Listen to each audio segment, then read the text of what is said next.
may bunga.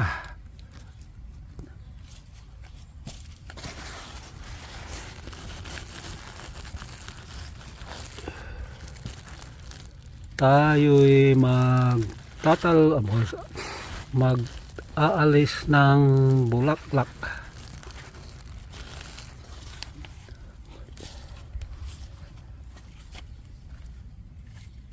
Bulaklak ng zucchini.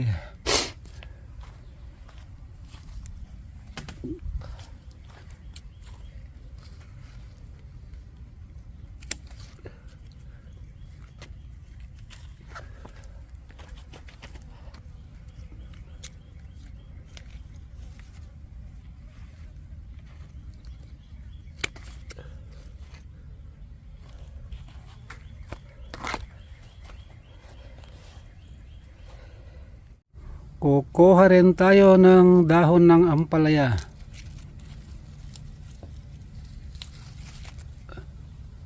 Ayan o, mataas na. Ganon din dun sa kabila. Para mapakinabangan yung mga dahon. Pruning pa rin yan. Huwag hayaang gumulang.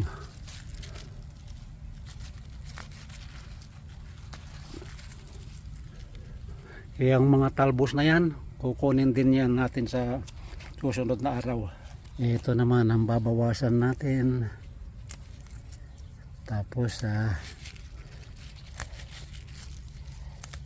pakukuluan lang ito.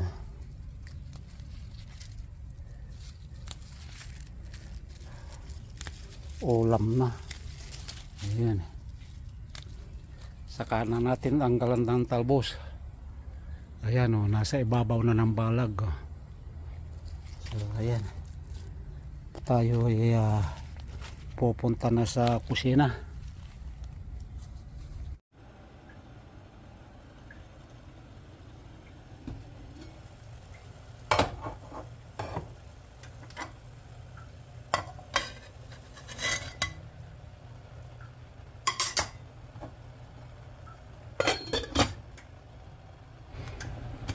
Pakuluan lang ng 2 minutes.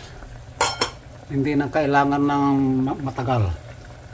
Tapos ilagay na natin itong dahon ng ampalaya at saka bulaklak ng zucchini.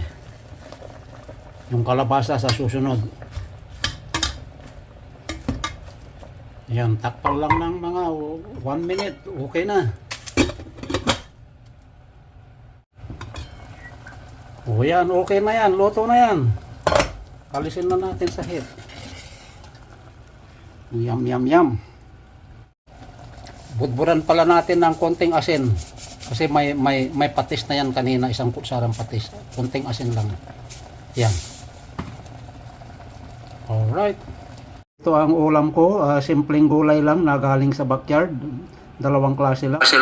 Bulaklak ng zucchini at dahon ng ampalaya. At siyempre may katernong isang hita ng manok, yung barbecue, and then hard boiled egg, and then kanin. So kain na tayo mga kapatid. Yo. So isang like ay sapat na. Huwag ninyong kalilimutang i-hit ang like. Napakalaking tulong na yan sa aking YouTube channel, Leonardo de Guerto.